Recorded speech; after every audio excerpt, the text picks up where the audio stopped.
Celebrating 30 years of phenomenal trend forecasting, 5 times a week, Monday through Friday. Here's Gerald Celente with today's trends in the news.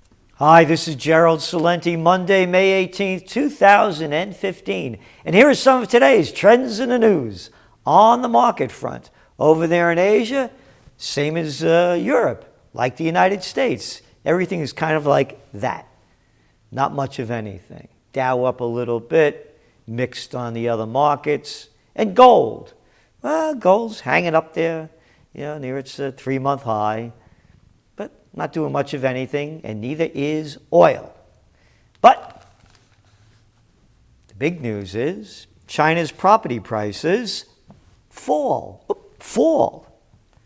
6.1% in April.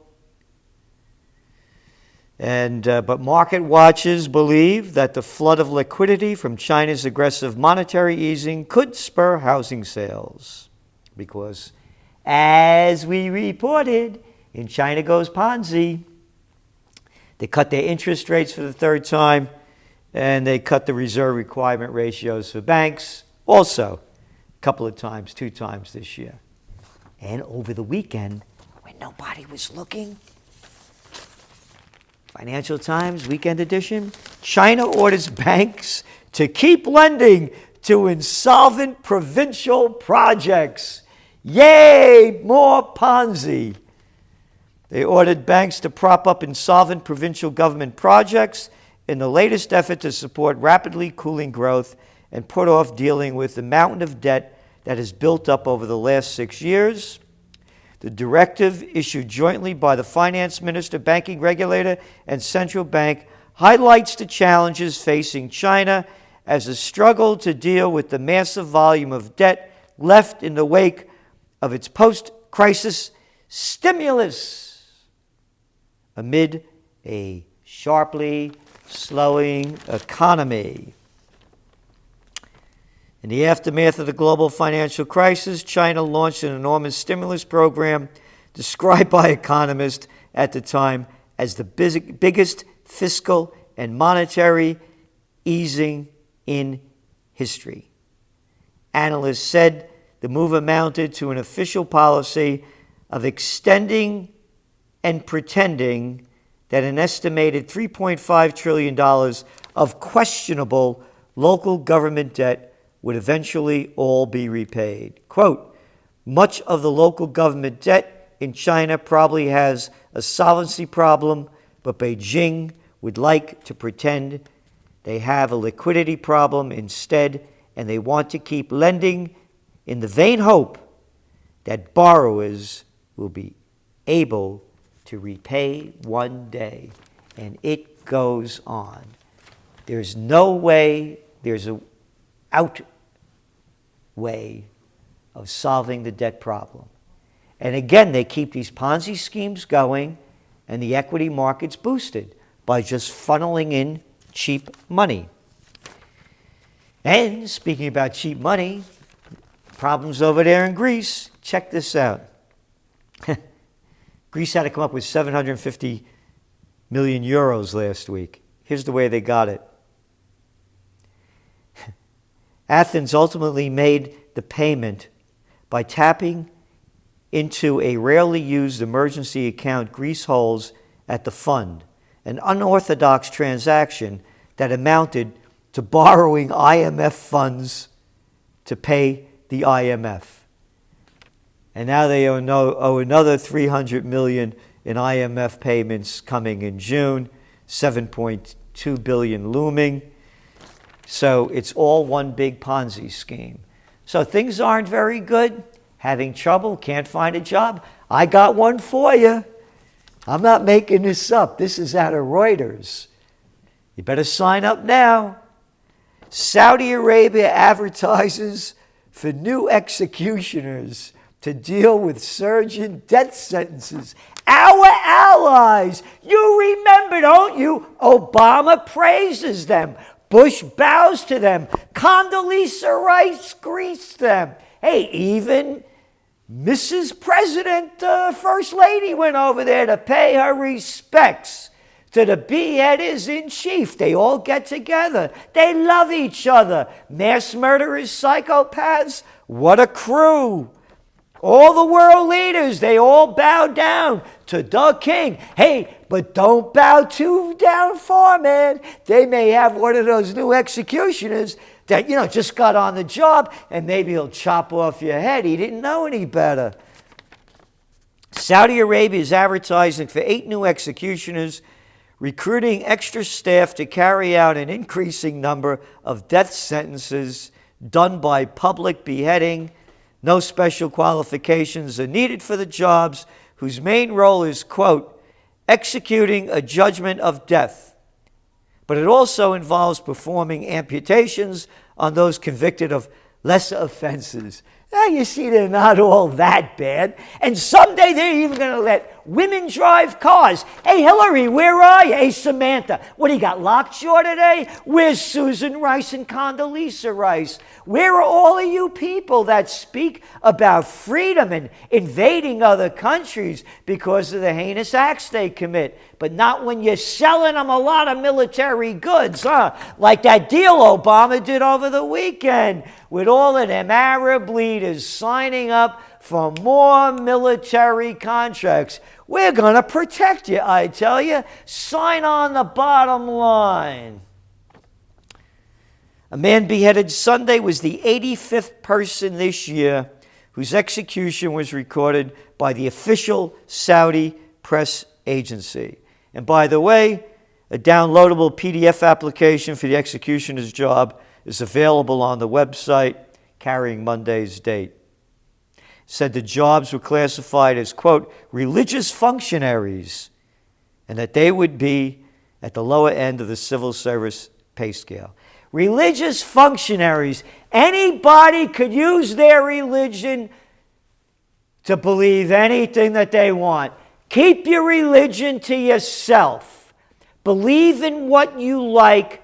Don't push it off on me. I've had it. I have my religious beliefs. They're mine. I don't push them on anybody else's. But speaking of religious beliefs and pushing them on everybody else, well, here we go.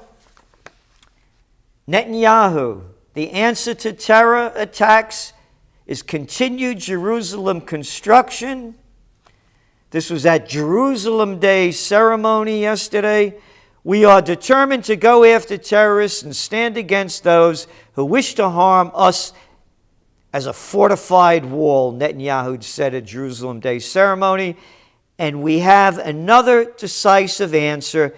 We will keep building Jerusalem all the time, developing it and paving new roads to it. Jerusalem is our eternal united capital. It will never be divided. Again, Netanyahu vowed, and he said that liberation and unification of Jerusalem is a drama on biblical scales. Quote, our feet are standing within the gate, O Jerusalem, that art built as a city that is compact together.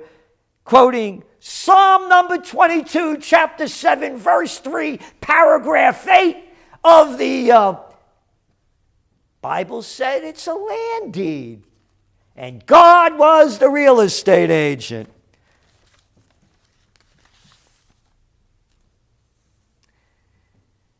But the United Nations says, quote, Israel's unilateral annexation of East Jerusalem, the surrounding West Bank, hitherland contravenes international law. Screw international law.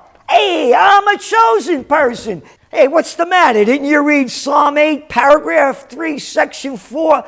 He says it right there. It's all spelled out in perfect, whatever language you want to believe. It is recognized by the international community, which considers East Jerusalem an integral part of the occupied Palestinian territory. The UN maintains, citing Security Council resolutions 256, 267, 471, 476, and 478. Quote, since 1967, Israeli measures have altered the status of East Jerusalem and affected the residency status of Palestinians, their access to basic services, and their ability to plan and develop their communities. Israeli settlement activity in East Jerusalem is illegal and occurs at the expense of land and resources for Palestinian construction and development, placing residents at risk of forced eviction, displacement, and dispossession. As an occupying power, Israel is responsible for administrating the occupied territories for the benefit of the protected Palestinian population. He didn't read that psalm. Criminals. Criminality. And speaking of criminals, Hillary Clinton. Yeah! We came, we saw, he died. Yeah, the Libyan executioner. Yeah, the one that pushed for the Libyan war. And all those, hey, remember her husband Bill bombing Baghdad all the time? You forgot about those no-fly zones? Not a fly around. We killed them all and the people. You remember that other one? Another wonderful woman, Madeleine Albright, when asked if the death of 500,000 Iraqi children because of the sanctions and bombings of Hillary Clinton's husband on Iraq was worth the price, she said it was. Anyway, going back to a little bit of economic news, labor aids Clinton on trade. That's right, Hillary still won't mention how she stands on the Trans-Pacific Partnership deal. And labor is giving her a free ride. That's right. And why not? Hey, remember when she packed up that camper and hit the road to speak to them folks in Iowa? And you remember when she left the White House, she said they was broke? And Bill came out last week and said he had bills to pay, and that's why they had to make this dough.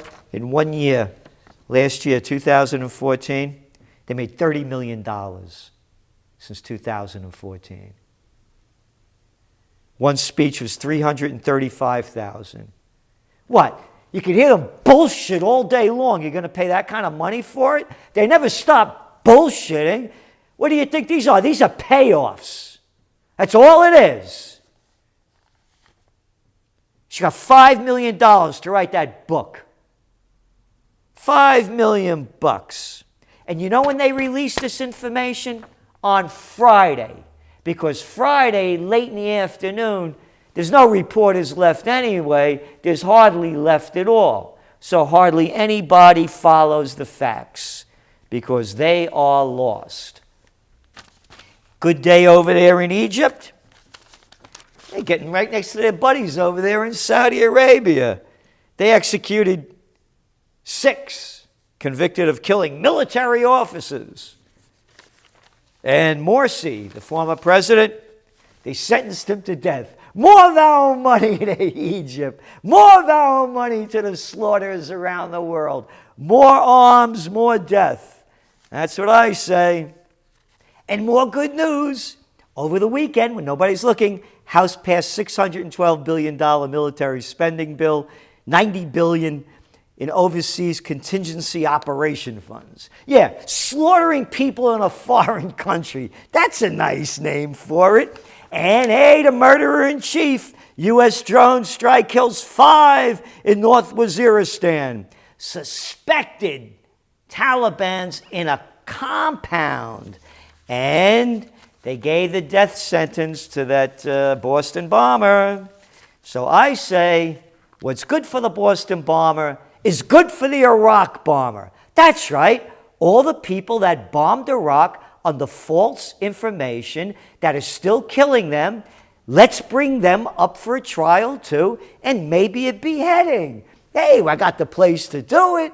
And hey, we get enough of them, they'll have to hire another 8. Because there are a lot of war criminals in the United States that push this war. We could go with Rumsfeld, we could go with Wolfowitz, we could go with, how about George W. Bush? Yeah. How about Colin Powell, Condoleezza Rice? But maybe I'm being a little too harsh. Look what George Bush said a little while ago. Imagine what the world would look like today with Saddam Hussein still ruling Iraq. He would still be threatening his neighbors, sponsoring terrorism, and piling bodies into mass graves. Mass graves? How about the millions that you killed, George? Right over there in Iraq. But hey, nobody has to pay for their mistakes. Not when you're a commander-in-chief. Not when you're one of the higher-ups. Remember, justice only for us. Or else, you go to Saudi Arabia and you get your head cut off. This is Gerald Celente, and that's some of today's Trends in the News.